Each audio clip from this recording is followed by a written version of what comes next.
Imagine this for a moment. Someone you love has lived in the same house for decades. Same walls, same routine, same front door they've closed thousands of times before.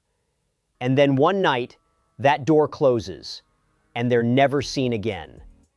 This isn't a story about a crime happening in some dark alley or unfamiliar place. This happened in a quiet neighborhood, a home filled with memories, a life built slowly over more than half a century.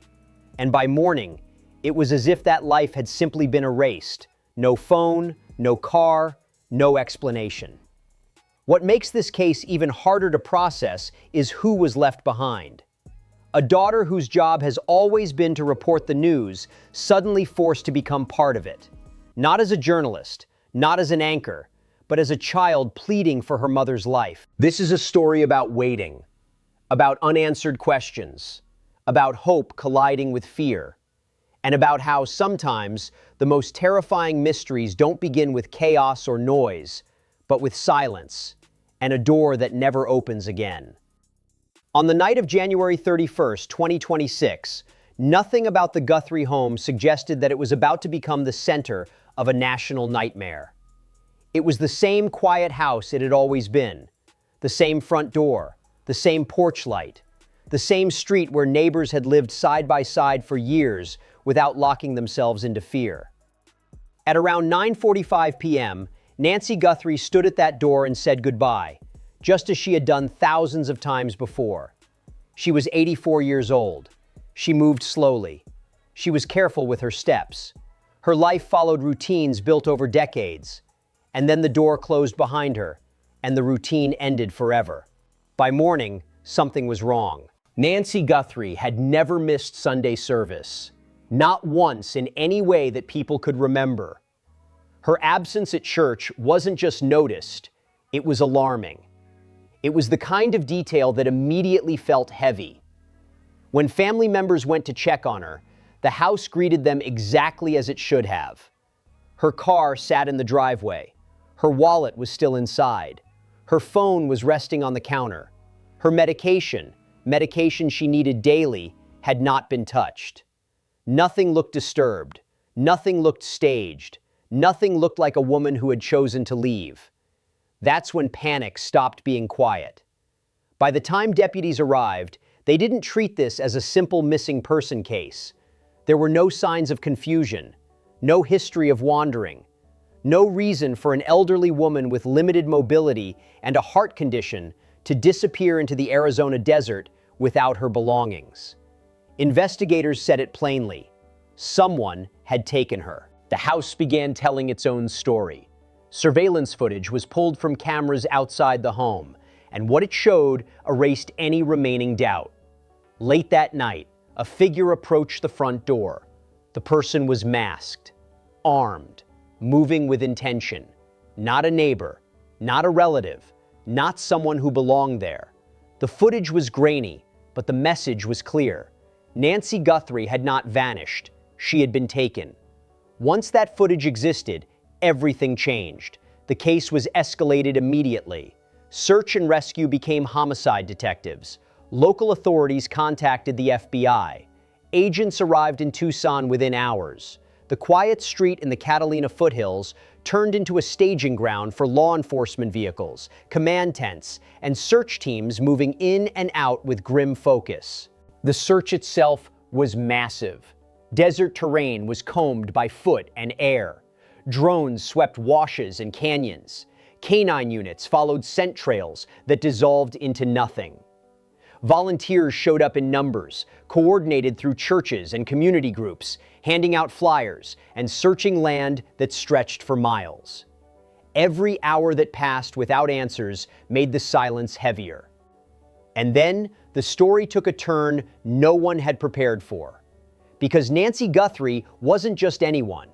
Her daughter, Savannah Guthrie, was someone millions of people recognized instantly. For years, she had been a familiar presence in American homes.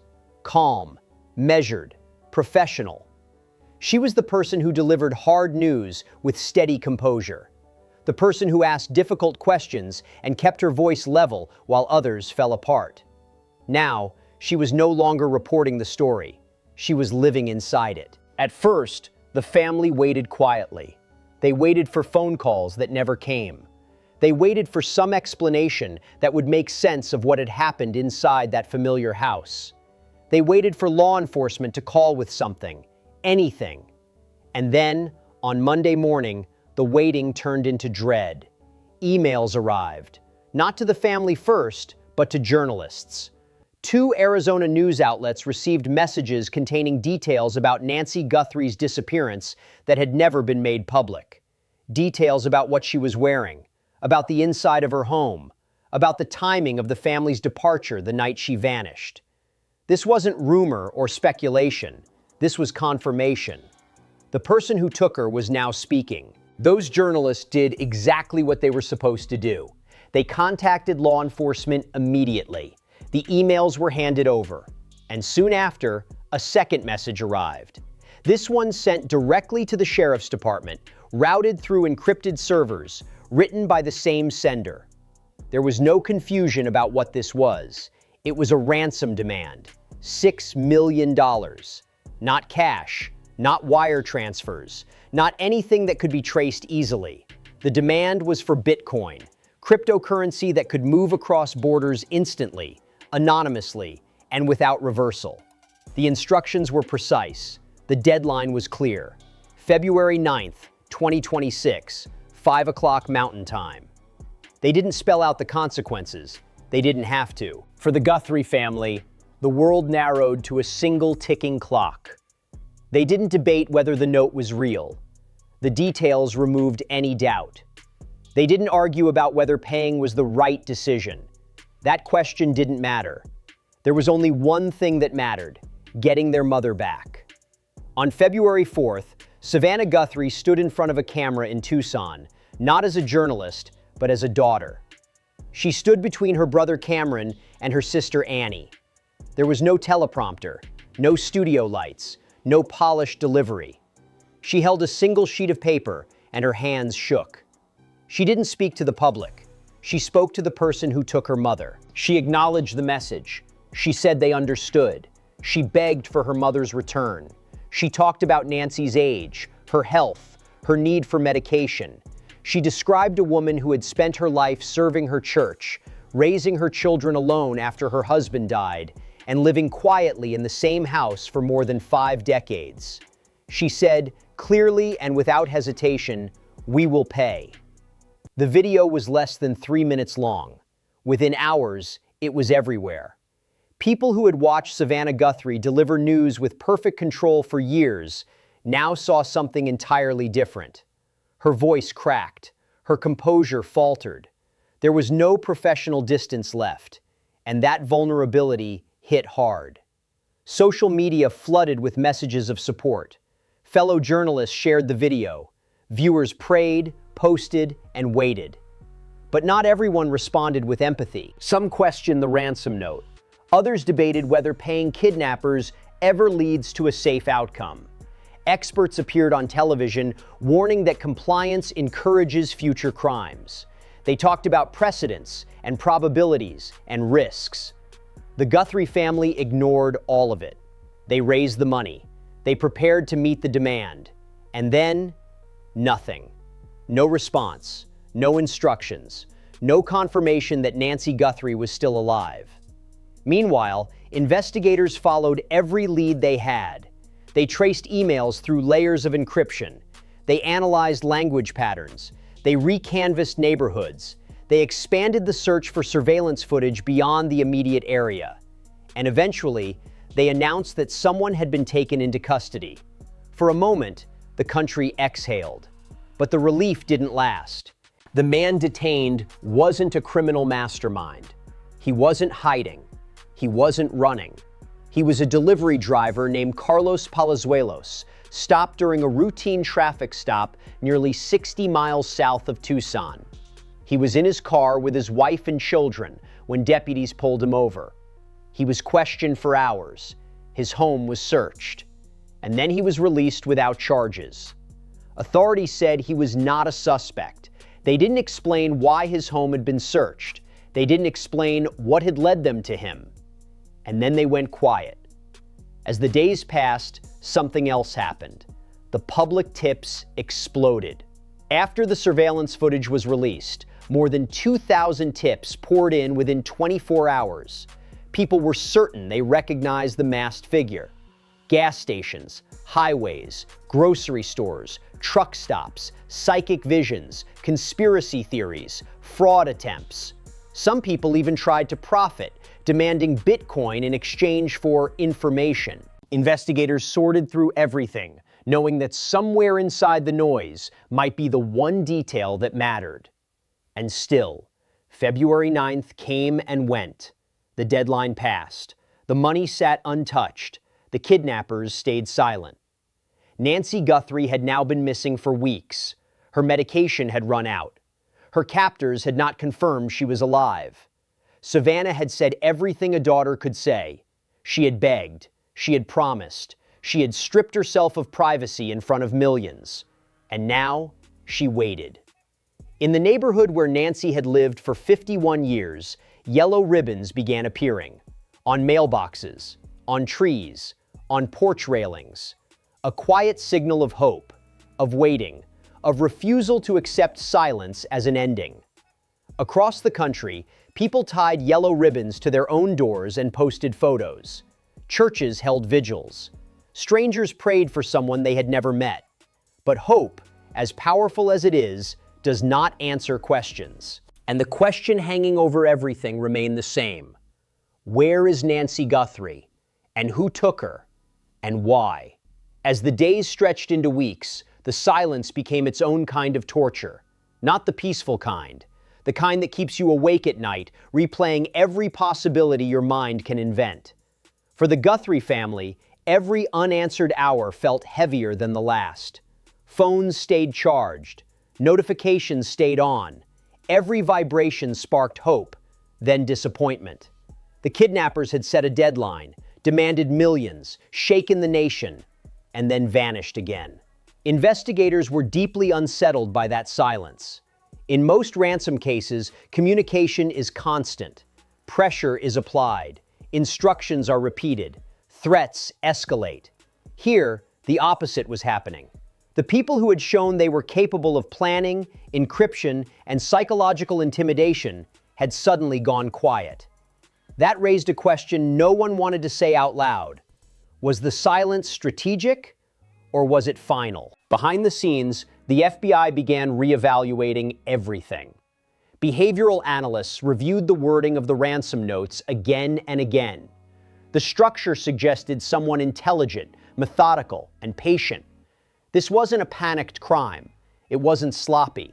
The abductor knew Nancy's routines, knew when the house would be quiet, knew how to approach without triggering immediate alarm. That kind of confidence suggested planning, not impulse. Investigators also focused on one detail that refused to fade into the background. The abductor had gone to the door. They hadn't broken in through a window. They hadn't forced entry in a way that left obvious chaos. That raised an uncomfortable possibility, that Nancy may have opened the door herself, or that she had been confronted in a way that made resistance impossible. Either scenario was terrifying. As public attention intensified, law enforcement found themselves fighting two battles at once. One against the unknown person who had taken Nancy Guthrie, and another against the overwhelming flood of misinformation.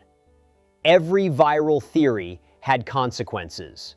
False sightings pulled resources away from real leads. Online accusations put innocent people at risk. And through it all, investigators had to remain silent, unable to explain what they were doing without compromising the case. Meanwhile, Savannah Guthrie remained in Tucson. She did not return to her anchor desk. She did not give follow-up interviews. She stayed close to her family and close to law enforcement, waiting for something, anything, to change. Friends later said she barely slept, that she replayed her plea over and over in her head, wondering if one sentence could have been said differently, if one word might have reached whoever was holding her mother. For someone who had spent her career asking questions, the helplessness was crushing. What made it worse was time. The helplessness was crushing. What made it worse was time. Nancy Guthrie's health was not a mystery. She had a heart condition. She had a pacemaker. She took daily medication to manage chronic pain and prevent cardiac complications. Missing those medications wasn't uncomfortable. It was dangerous. Every day without them increased the risk that something irreversible had already happened. And yet, there was still no proof, no body, no confirmation, no closure. In the Catalina foothills, neighbors refused to let the story fade. The yellow ribbons multiplied. Streets that had once been quiet now carried a shared purpose. People checked on one another. Porch lights stayed on longer at night. Cameras were upgraded. The disappearance had shaken their sense of safety, but it had also bound them together. At St. Andrew's Presbyterian Church, the empty pew where Nancy had sat every Sunday became a symbol. Flowers were placed there. Prayers were spoken aloud for her safe return. Her name was repeated again and again, as if saying it often enough might bring her home. Law enforcement continued pushing forward.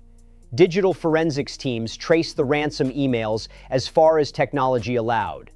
They mapped patterns. They looked for linguistic habits. They searched for overlap with other known cases involving cryptocurrency demands. Nothing concrete surfaced. Whoever sent the messages had covered their tracks well.